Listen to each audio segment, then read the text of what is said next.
Hello, listeners. This is Amogate Radio Communication. I am Titilola Ogushono and welcome you to today's episode of our program series, Talent Attraction and Retention Strategies. On today's episode, we'll be discussing best recruitment strategies in attracting top talent to your organization. The first recruitment strategy that an organization can adapt to attracting top talent that I'll be looking at is strengthening your candidate experience. What do I mean by candidate experience? This implies what it is like to apply for a role in a particular organization. Every experience from the job application process, interview stages, communication or interaction with the human resources department, right through the point of either being hired or rejected for a particular role makes up a candidate experience. And it is important that organizations strive to build an engaging candidate experience so that top talent can be attracted to organization. So if it's this important to build a robust and engaging candidate experience, what are those practical steps the organization can take to achieving this? The first step is to design a detailed and compelling job description. For every job role, you should ensure that your job description contains all the relevant information relating to the job role. I expect that a job description should give you a brief about the company. If it's a multinational, what are your business interests, who you are as an organization, who are your potential clients, who are your clients. This is important because any candidates coming into your organization to apply should know who you are. Now, I'm not saying that you should do a 10-liner, but not be more than a 2 or 3-liner in the job description. It's important that you state who you are. As an organization, you should provide adequate information about the job role. What does this role entail?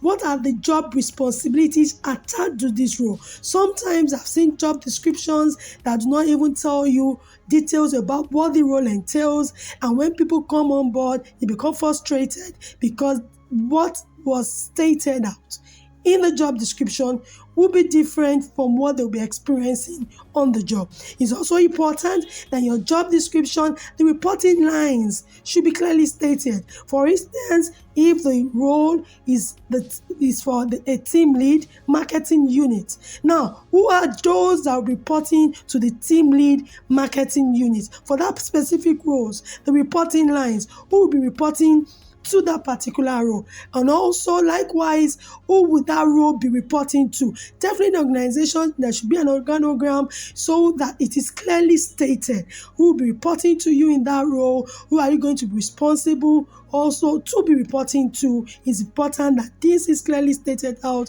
in the job description. Some people will ask me, why must it be so? Do you have to put it there when they get the job? No, it has to be properly spelled out. And what I've realized is that when I go to any job listing and I look at the job description and I don't see this components there, it's easy to say that their organization might not be a well-structured organization, and you don't want to appear to that to your top talent. Top talent are looking for structured organization because they have that perceived notion that if an organization is not well-structured, definitely that growth process will be hindered. So it's important you need to state this out. Also, the key performance indicators, the KPIs for that particular role should be clearly stated. What are your expectations as an organization in that particular role? The key performance indicators reflect how that role will be measured in terms of performance. So you need to know so that when you are coming in, already you are looking at those key performance indicators and you're asking yourself, can I measure up to this? Can I give 100% of my time to this? Does my current competencies, match up to delivering these key performance indicators, these key metrics? It's important that you spell it out. Also, the technical competencies expected for the role, in addition to the behavioral competencies expected for that role.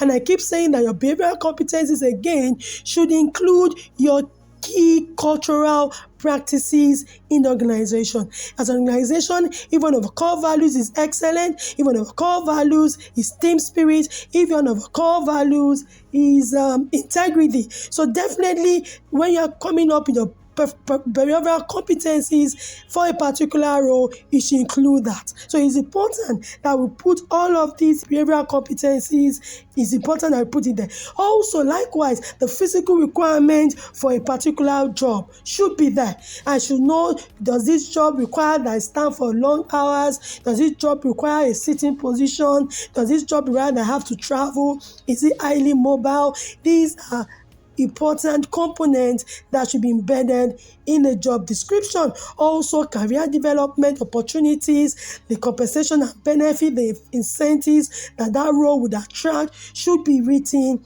in the job description. And your job description must be written in a way that it is easy to understand. And I also advise that your job description should showcase the existing part of your cultural values. You should showcase your cultural values of your organization to potential clients. In fact, sometimes you go to websites, you even have organizations that will even post a short video, featuring current employees talking about their experiences. This will add to your image as an organization. And don't forget, you're talking about the steps to building, to strengthening a candidate experience. So it's important that the job description, that's the starting point I'm taking today, that you must make sure that it's designed in a way that it is detailed and it is compelling. The second step or strategy an organization can adopt in strengthening a candidate experience is to ensure an interactive and streamlined application process. Am I saying that your application process should not be thorough? No. But I'm saying that an organization must ensure that your application process is not too cumbersome. You don't make it too rigorous. It can be thorough and not too cumbersome. It can be thorough and not too rigorous. Remember, you're not the only one in that industry. You're not the only one that needs that talent. So the better we go about the application process to cut up unnecessary information, we cut down on unnecessary steps, the better for us. We must ensure that our online forms are user-friendly. Sometimes you go online and you realize that most of those application forms there on your website are not friendly. You must ensure that your online application forms are friendly. You must avoid having too many steps embedded in the application form. In fact, I would say unnecessary or irrelevant questions should not be asked. There are some questions that you don't need to put there that you can actually ask further during interview sessions. So the better we make it seamless, the easier for us to attract top talent to our organization. The next step is efficient communication. It is crucial that throughout the application process of our candidates, you must communicate. It is suggested that when they apply, you must acknowledge receipt of application when received. You must even communicate progress of application process and next steps clearly to candidates. Sometimes you apply on the website and when they send, you don't even get acknowledgement. And you keep asking yourself, has the organization received my application? So most organizations have actually stepped up their game to acknowledging this when they do it. And I also add that you must also send messages, personalized messages. You have a template for sending out messages. So instead of writing "Dear applicant, thank you for showing interest in our organization," it could be, if I've applied to your organization, it could be "Dear Titilola, thank you for showing interest in an organization." Personalized message, what does it do to the candidate? It makes you feel special, it makes you feel recognized, and it makes you feel valued. So personalized messages goes a long way. Remember, the goal is to enhance, to strengthen the candidate experience, because you want them to feel that need, that urge, the necessity to work with your organization. I always say that you could have, like I said, generic messages, but personalize it because you want them to have that personal experience with you. You must clearly communicate next steps to them. If you have applied, how many weeks should you expect the next mail from you? What is the next stage? How many series of interview after the first interview? How many series of interviews will they have to go through? What is the interval? These are vital information that you should provide for your candidate every step of the way, and it should be done in a timely manner. The reason being that if they do not hear from you, they are likely to want to look for other people that would hire their services at that point in time. It makes them hopeful. You don't keep people in the dark.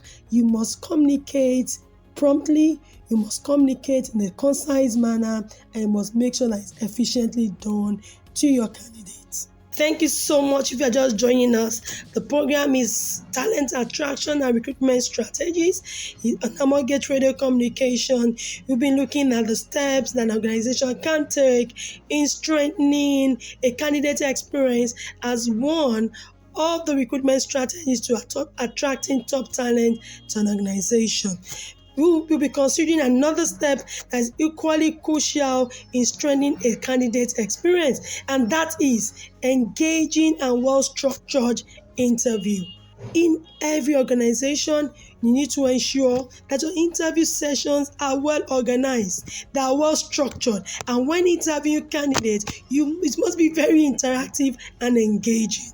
Now, in every interview panel, there will always be someone who is the lead of that panel. It's expected that when candidates come in as the head of the interview panel, you introduce every member of the team. And remember, it's an interview session, an interrogative session. It should be interactive, and it's not a place to condemn anyone. So you ensure that when your candidates come in, you must put what I call your emotional intelligence cap. You must make sure that the room is conducive for them. You must ensure that you understand their body language. Some candidates are though they are very intelligent, they are introverts. They are very quiet. Some people even do not have what it takes to face the crowd. Some people get what we call the stage fright. When they have 2, 3, 4 people there, they could be tense. So it's your job as an interviewer, and it is something an organization should institutionalize. So it's not based on personalities of the interviewing panel, members of that panel. You must ensure that the room itself is conducive. You must ensure that the candidates are not tense. Already, for anyone going for an exam, interview session is an exam for them. There exists exam phobia. So some people have that fright, they have that phobia. Please do not compound it. Do not compound it. You should know when they are tense. You see those signs of pressure. You should find ways to reduce that. It's not until you reduce that pressure that's only when you can get the best from such candidates. I recall once there was a particular role I was interviewing for, and I was a team lead. On that panel, I was a team lead on the interview panel. A lady walked in, and immediately I saw she was just sweating all over. The AC, the air conditioner units were on, functioning. If at that point I was even feeling a bit cold, even with my jacket on, and she was sweating profusely all over. So the first thing I had to do was not even ask her all those probing questions, but you tell her to relax. Tell me what you like doing. Tell me your hobbies. So now, for a structured interview, that should have been the first question. But because I saw those signals that she was already under pressure, she was sweating profusely in a very cold environment. So the first thing I had to do was to ask her a relaxing question. Tell me your hobbies. From there she became more relaxed. Okay, I love to sing. It's interesting. I'm an accountant, but I love to cook. Okay, have you ever cooked for a large community? And from there, I saw that she was more relaxed, and we went back to a structured interview process. I'm not saying apply my method, but what I'm insisting on and I'm suggesting emphatically is that when you are interviewing, you must train your interviewers to apply emotional intelligence skills. It's important. A lot of people are intelligent. They are the talent you are looking out for, but you need to provide that environment, understand them, so that you can get the best from them. Is important. Allow candidates to express themselves. Don't preempt them. Let them be free to express themselves. Let them be free to ask questions. Allow them ask questions. Interview sessions where you go and do not allow them ask questions. The signal you are giving to talent is when they come to organization, it's going to be one-way communication system. You're not going to allow them ask questions from you as an organization. Allow them to ask questions. They have questions, they have things they want to share with you. Provide that enabling environment where they ask questions. And again, you might not have all the answers at that particular point in time. So if you need to get back via mail, if you need to send a message, the questions you can take in at that particular point in time where you can answer them, give immediate feedback, you give it to them. If they have to go to a website to read more, you can direct them there. But please, sometimes people tell me, I allow them ask questions. Don't forget, even your countenance during interview session matters a lot. You tell them, ask any question, but your face is not suggesting there's an environment where they can ask questions. I've seen that a couple of times, so it's important that you tell them, and your face depicts there's an environment where questions can be asked and where they can be free. Because remember, all of these processes add to your candidate experience. Even if they don't get that particular role at that point in time, they can also be in your database. They could be useful and be very, be the best for other positions in the future. So please, your interview sessions should be engaging, should not be a one-way communication process. It must be a session where you allow people to express themselves and they find it interesting and worthwhile. So let's consider another step. You must give timely and constructive feedback. I mentioned when I was talking about communication that you must give feedback to your candidate. Now I will expect that even for candidates not selected for a position, you need to get back to them. It's not only successful candidates that you communicate with. No, not at all. Even candidates that were not selected for a particular role, you should get back to them. And what I also advise again is that also give constructive feedback.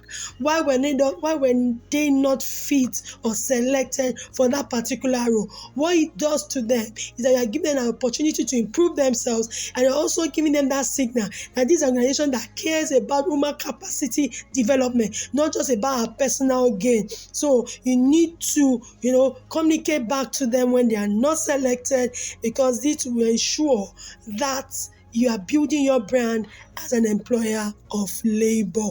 And please, it must be done in a timely manner. You have not chosen or selected someone for a particular role. Don't keep them in the loop. Don't keep them hanging there. Communicate in a timely manner. Some will tell me I've communicated, but communicating that I have not chosen someone in a space of 4 months after that decision has been made is not doing the person a big favor and does not speak well to your brand. It must be done in a constructive. And when I say constructive manner, the goal is to build human capacity, and the goal is not to make them feel bad, is not to demoralize them, is not to castigate them. So when you are giving feedback, this must be done in a constructive manner. If you're just joining us, thank you so much for joining. We are discussing ways that an organization can strengthen a candidate experience as one of the recruitment strategies in attracting top talent to an organization. The next step I'll be discussing is that you need to design templates to measure candidate experience. Remember that what you do not measure, you cannot improve. So there is a need for organization to identify key metrics. You have to deliberately couch out how to identify your key metrics to measure candidate experience. This would reveal the effectiveness of your recruitment process as an organization or otherwise. You need to measure if your recruitment process is engaging, if it's effective, is it leaving positive experiences for your candidate. Except you design key surveys, except you design key metrics, you might not be able to measure effectively. And when you do not measure, you cannot improve upon it. So you can deliberately design surveys, templates, even interviews to measure these metrics. There are various metrics that you can look at. These metrics could include your candidate satisfaction rate, how satisfied they are. You can get this through surveys that they can fill. Even your time to hire, how long does it take for you to hire your candidates, even your offer acceptance rate.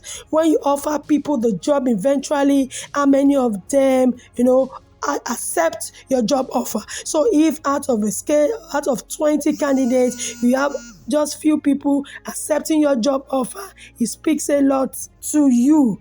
As an organization, it means that out of 20, if you have just 10 people, it means 50% success rate. It speaks a lot to your hiring process. That gives you basis to go back to your hiring process. And if out of 20 people that you have offered job roles to, you have 18 people accepting, just 2 people declining, it means you are getting something right and you need to strengthen what you are getting right. But if we do not measure, if we do not design these metrics for measurement, then there's no way you can talk about improvement. And all of these, collecting this data, analyzing them, evaluating this data enables you as an organization to take informed decision.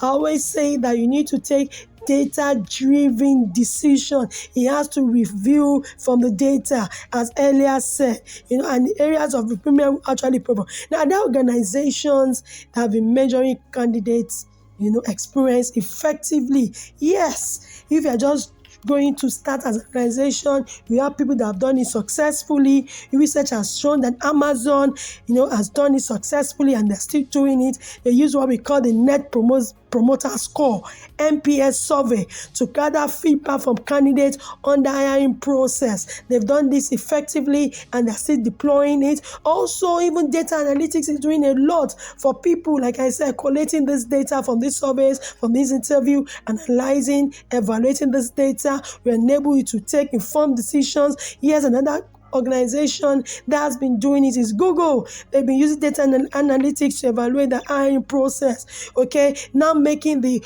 whole candidate experience awesome, having positive candidate experience. Is anyone who has also been looking at metrics to achieving this? Yes, Hilton has been doing it. They use Chatbox to streamline application process, and also they ensure that they give candidates personalized experiences. So you are not going to be the first one that has been doing it. If these organizations have done it effectively, it's time for you as an organization to start deploying these metrics deliberately if you have not started on it. The last but not the least step that I'll be leaving us with today is for organizations to implement diversity, equity, inclusion initiatives in their recruitment processes. It's important, crucial that organizations ensure DEI, as it is